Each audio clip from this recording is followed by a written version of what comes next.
Sifat akhlak yang terakhir sebagai penutup, selain hubungan dengan Allah yang kita jaga, juga jaga hubungan dengan sesama. Saya akhiri, tersebut dalam hadis riwayat Muslim. Ada orang-orang yang dikisahkan dua jenis, satu perempuan, kedua umum. Yang perempuan diadukan oleh tetangganya. Dia rajin salat, rajin puasa, rajin baca Quran, diadukan tetangganya kepada Nabi, ya Rasulullah, si fulanah ini bersikap begini. Dia senang mencela tetangganya, senang berselisih. Kata Nabi, hiya finnar. Dia kalau nggak tobat, masuk ke neraka.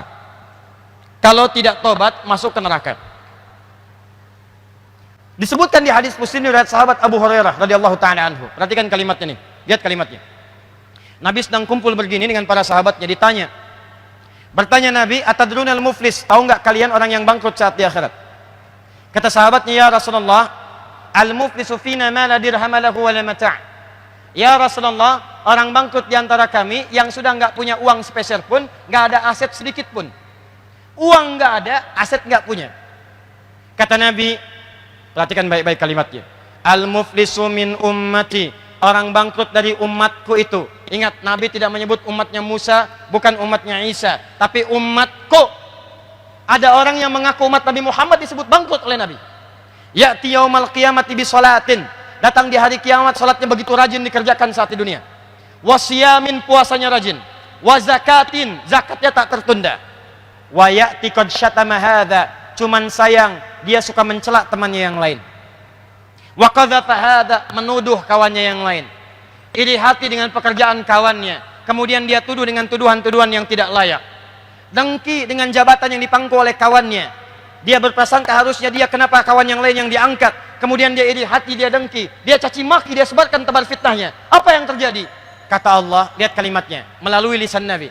Tu'khadhu hadza min hasanati wa hadza min hasanati. Kalau ada orang salat kemudian dia menzalimi orang lain, mencacinya, maka pahala salatnya langsung dipindahkan kepada yang dicaci itu. Tu'khadhu hadza min hasanati wa hadza min hasanati. Kalau ada orang kemudian puasa, lantas dia iri hati kepada kawannya, dia bicarakan keburukannya, maka diambil pahala puasanya, diberikan kepada orang yang dibicarakan keburukannya itu.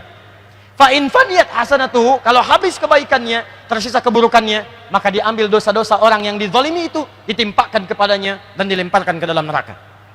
Maka akhlak yang kedua, tidaklah diutus Nabi Muhammad SAW kecuali untuk menyempurnakan hubungan baik kita dengan sesama.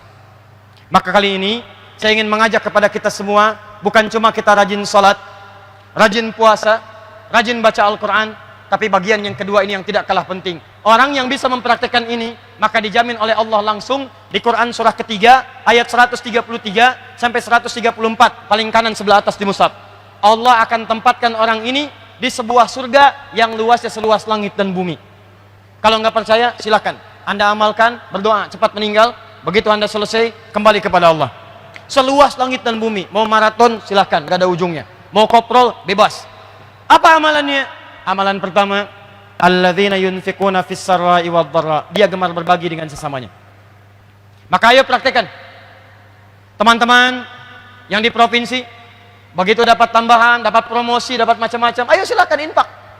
Ajak teman-teman, syukuri. Boleh jadi Anda naik jabatan itu bukan karena Anda hebat juga, karena teman-teman Anda membantu Anda. Kalau nggak ada tukang fotokopi, bagaimana naskah-naskah Anda itu bisa diperbanyak? Kalau nggak ada yang ngetik, kalau nggak ada yang nyediain komputer, kalau Anda haus nggak ada yang nyediain teh, bagaimana Anda bisa menunaikan tugas dengan baik? Makanya adabnya kata Quran, begitu mendapatkan rezeki lebih dari Allah, bagi dengan sesamanya. Bahkan dalam hal ini jangan pisahkan non-muslim. Mungkin di sini ada pegawai yang non-muslim. Begitu Anda dapatkan rezeki, bagi. Yuk ajak. Makan yuk. Masya Allah. Tumben baik hari ini. Bukan tumben, tapi Allah memerintahkan saya untuk berbagi. Begitu mendengar kalimat Allah dalam jiwanya, boleh jadi hidayah akan terpajang dalam dirinya. Allah, besoknya dia panggil lagi. Pak, kenapa? Apa Allah belum perintahkan untuk berbagi hari ini? Anda silakan cek.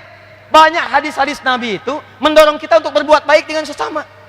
Jika seorang makan makanan, masak makanan, baunya sampai ke tetangganya, maka berikanlah bagian tetangga itu, walaupun cuma kuahnya, hafal tuh dengan kuahnya. Tapi awas, jangan salah cara mengamalkan. Anda yang makan ayamnya, kuahnya bagi orang, bukan.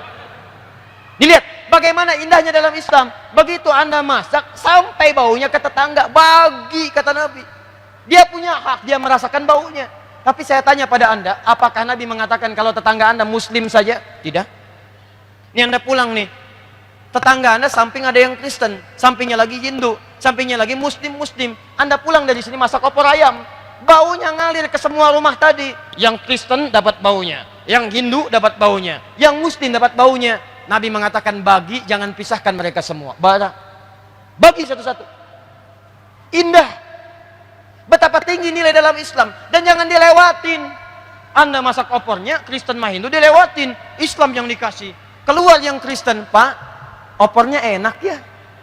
Emang enak, Pak? Luar biasa. Cuman sayang, Bapak kafir. Oh, tidak. Kasih. Begitu Anda bagikan, maka dicatat pahalanya. Kalau Anda berikan ada tenaga dipakai sholat, Anda dapatkan pahala sholatnya. Anda berikan pada penghafal Quran, diberikan mushaf, begitu dibacakan oleh orang ini, setiap hurufnya 10 pahala untuk Anda. Nih, modalnya 50.000. Simpan mushaf di masjid nih. Begitu Anda simpan, dibaca oleh seseorang, satu huruf aja, satu huruf, baca satu huruf, turun At-Tirmidzi nomor hadis 2910. Man qara'a harfan min kitabillah falahu asyru hasanat. Siapa yang baca satu huruf dari kitabullah, dia diberikan 10 kebaikan, 10 setiap hurufnya. Nah, Anda yang kasih mushafnya, begitu disimpan mushaf di sini, Allahu Akbar. Dia baca, Anda dapat transferan pahala. Dan hampir mustahil ada orang baca Quran cuma sehuruf. Nggak ada. Ini mushaf siapa yang kasih? Pak Gubernur. Ah, udah banyak pahalanya. Saya kasih sehuruf aja lah. Nun. Dah. Nggak bisa. Orang pasti bacanya itu banyak ayatnya. Karena itu, maaf, ketika saya tutup dengan sebuah hadis. Ketika Anda ingin menjadi umatnya Nabi Muhammad SAW, Anda hadirkan dengan nama maulid atau mauludnya. Anda ingin berakhlakul karimah, maka pesan Nabi, jaga hubungan dengan Allah. Saya pun Nabi, kata Nabi, tapi saya tetap sholat tahajud. Saya Nabi, saya pun tetap mengeluarkan infak. Saya Nabi, saya pun tetap berikan kebaikan kepada umat dan kawan-kawan. Saya Nabi, saya berikan harta dan hak-hak keluarga. Maka tanamkan nilai kedekatan dengan Allah. Yang kedua, jaga hak-hak lingkungan sekitaran kita. Orang tua, teman-teman, tetangga, kerabat. Kalau itu semua kita praktekkan, insya Allah keberkahan akan diturunkan di lingkungan kita semua. Siap insya Allah?